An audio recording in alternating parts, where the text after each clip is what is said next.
Olá, seja bem-vindo ao programa Ação Nacional, aqui pela Rede Século XXI, hoje ao vivo para todo o Brasil. Olha, daqui a 3 dias o Brasil vai conhecer seu novo presidente da República. E quem vencer terá um desafio complicado pela frente: reorganizar a educação do país. E para falar deste tema muito importante, eu recebo aqui no Ação Nacional de hoje o educador Felipe Neri. Obrigado, Felipe, pela sua presença aqui com a gente. Boa noite a todos. Uma alegria estar aqui, esperamos contribuir. Com certeza. Bom, gente, você também pode mandar a sua pergunta aqui ao vivo para o Felipe através do telefone 0 operadora 19 3871 9620. Está aparecendo aí no seu vídeo. Você vai ligando para nós aqui, fazendo a sua pergunta a respeito sobre a educação brasileira hoje. Nós vamos discutir muito sobre isso hoje. Nós vamos aprofundar esse assunto, que é um tema de extrema importância para o Brasil, sem dúvida, né, Felipe? Total, na verdade, é o tema central, né? As pessoas estamos falando de eleições, falando de economia, mas a economia é um efeito de um problema anterior e um problema na base, um problema de educação. Então, se nós cuidarmos da educação, nós teremos seguramente um país melhor, porque você vai cuidar da educação, está cuidando das futuras gerações, está cuidando da família, está cuidando das pessoas que fazem parte da sociedade. Então, a gente tem que focar na educação. Agora, a gente pode afirmar que o Brasil vive uma crise na educação, Felipe? Já vive uma crise de longa data. Nós já estamos aí, eu digo, 70 anos de grande transformação de educação, conduzindo para um buraco, né? Mas, aí nós temos aí 2 décadas, né, de realmente um declínio quase que total. Os dados mostram isso, né? Os dados mostram que nós tivemos uma transformação para pior. E isso tem a ver com políticas educacionais, uma inversão de tudo aquilo que é educação, de sua natureza, sua finalidade, de uma visão de educação. Então, ela foi conduzindo ao que nós estamos aqui. Quando a gente fala nisso, mas quais são os principais problemas? Você teria como... Sim. Porque eu acho que são vários, né? Vamos dizer bem a verdade, né? Sim, são vários, mas podemos citar alguns interessantes. Olha, nós temos o analfabetismo funcional, ou seja, os dados mostram, ou seja, o que está sendo apresentado agora pelo Ministério da Educação, agora, né? Que nós temos aí, de cada 10 crianças, 10 jovens que terminam o ensino médio, 7 deles têm problemas significativos em português e matemática. Isso ainda pode ser encontrado na internet, dos últimos pronunciamentos do ministro. Então, isso significa que 70% do alunado está com um problema muito sério. Inclusive, o MEC fala aí, ou seja, que mais de 80% dos jovens não conseguem interpretar texto. E ao que se deve mais isso? Mais de 80% dos mais jovens? De 80% não conseguem interpretar texto, ou seja, você consegue... você codifica as palavras, você junta elas, mas você não as compreende, né? E não é que o problema tem um problema de processamento auricular, não, ou seja, na audição, que isso tem uma coisa, é um estudo dentro da educação. Não se trata disso, se trata de um emburrecimento da nação, ou seja, isso tem causas e nós estamos colhendo o efeito disso agora.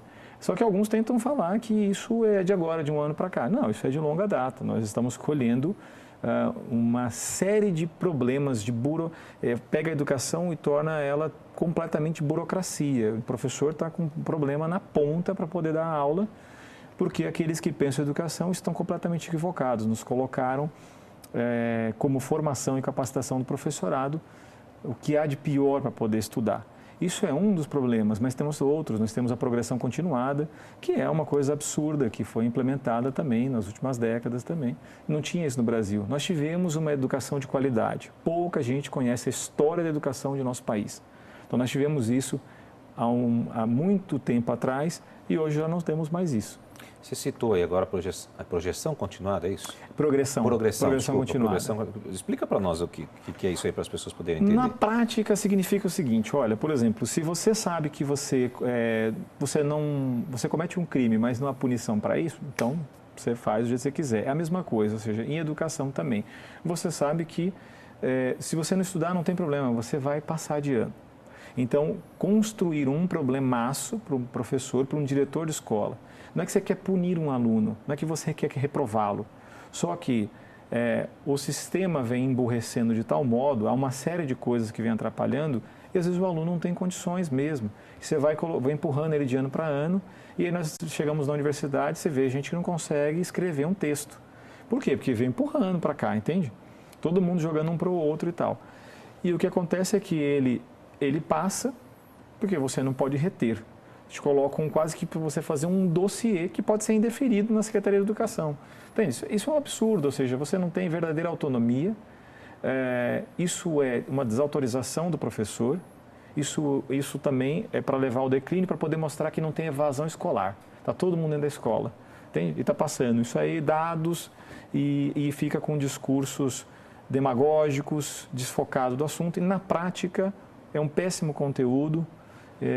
Junto com o conteúdo, o professor tem uma péssima formação também universitária, porque nós conhecemos só um conjunto fragmentário de pedagogos que levaram ao declínio no Brasil. Entre eles, Paulo Freire é o pior de todos. Por quê, professor Felipe?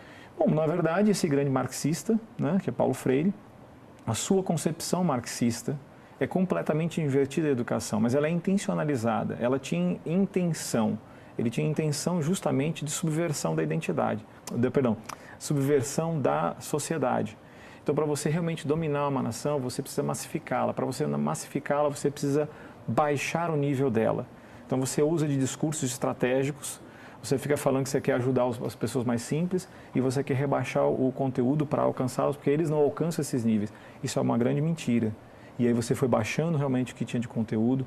Nós temos uma péssima literatura de acesso dos alunos, enquanto que nós tínhamos quem escrevia nos jornais na década de 30, de 40, tem grandes nomes, e hoje é ridículo o que se tem. Aí falam para a gente que ele não tem condições de ler Machado de Assis, não conhece Luiz Vaz de Camões, não conhece os grandes escritores brasileiros, enfim, Camões, pai da língua portuguesa, não é brasileiro, mas é para citar apenas que, ou seja, é péssima qualidade do que chega na ponta para um aluno. E Paulo Freire é um daqueles que contribuíram para isso, é a causa. Você é submetido ao sol todo dia, pode ser daqui 20, 30 anos você tem um câncer de pele, mas você não está vendo isso no dia a dia, você não está percebendo que você está sendo deformado, entende? Então a sociedade brasileira foi submetida a uma péssima educação, na sua alfabetização invertida, né? Então por isso o analfabetismo funcional, você tem essa progressão continuada que está falida. Nós temos países ainda, né, que ainda conseguem manter um nível educacional.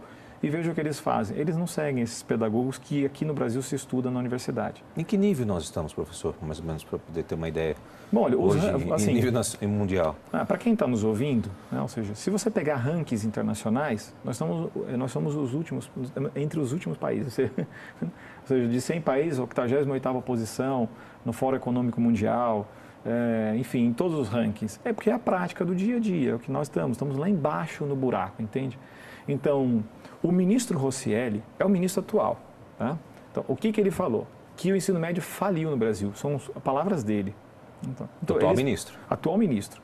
É culpa desse ministério? Não, ele está há alguns meses, ou seja, isso vem de longa data, entende? Ou seja, políticas educacionais desses últimos governos que estão aqui que levaram o buraco o Brasil de vez. Não é que já não estava antes no mau caminho, mas só que agora desencaminhou totalmente. Por quê? Porque queriam fazer ativistas sociais, ou seja, queria realmente declinar a sociedade. É mais fácil para você realmente massificar. E aí, no caso, o ministro, ao falar isso, ele dá uma série de declarações do que nós temos em educação hoje em dia. A péssima educação. A pessoa fica aprendendo na faculdade, os pedagogos como Piaget e tudo mais, tal, que já foi abandonado na França, já foi abandonado em vários países, esse tipo de pedagogia. É que as pessoas veem, funciona. Funciona como?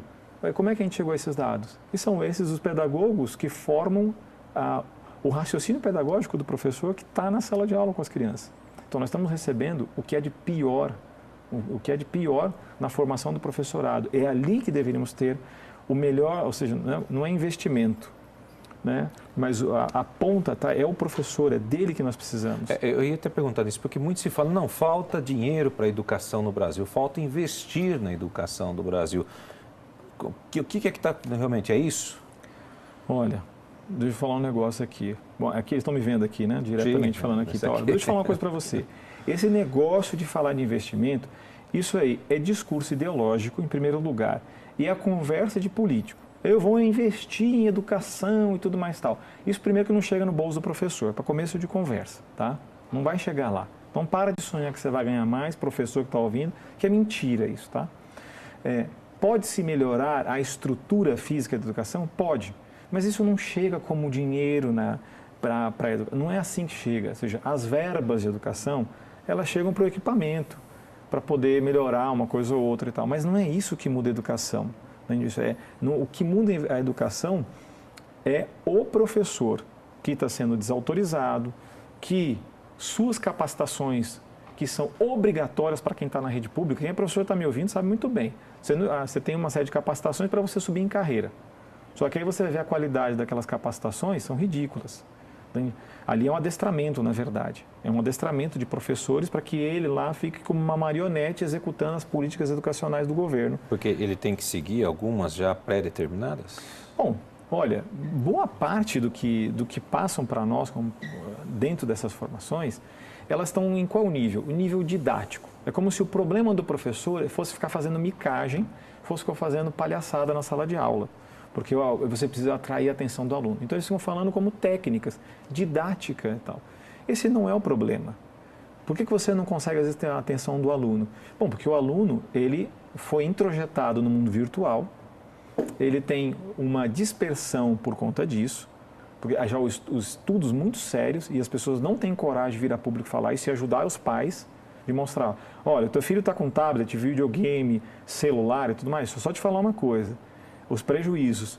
Por que ele fala muito mal? Bom, porque ele no tempo que ele devia estar fazendo esforço, aprendendo bem, não, ele está lá disperso, né, tal, no videogame e tudo mais, tal. E depois você quer dar para ele um livro para poder ler. Qual que é o resultado disso? Ele não vai querer o livro, ele vai ele quer querer... um resumo. Ele quer um resumo. Você tem aí um resumo? Ele Na quer internet ele consegue tudo. Então, o que acontece? É uma hiperestimulação da região límbica. Para você, o cérebro é dividido em 3 partes. O córtex cerebral é para reflexão, atenção e reflexão. A região límbica, aquela que é todo prazer e tudo mais e tal. Então, ele é hiperestimulado com esses jogos, com o seu celular e tal, e depois você quer mandar ele para ele poder estudar. Então, ele já não tem a atenção para poder fazer um trabalho reflexivo. Ele está disperso, ele está agitado, entende? É como você joga muita adrenalina e depois pede para ele parar e pensar. Não, a cabeça dele está agitadíssima. Então, a porcentagem, o tempo que um aluno, uma criança e um jovem fica exposto as mídias é muito grande. Então, ele tem irritação, cansaço, perda de vocabulário e tantos outros efeitos. E aí o professor tem que ficar realmente na didática. Então, eles construíram um problema, né, estudado nas universidades, departamentos e mais departamentos, estudando os problemas do mundo virtual para os jovens e, ao mesmo tempo, vem falar de educação para a gente, vem investir na educação. E aí vem com esse negócio que precisa, por exemplo, de inclusão digital.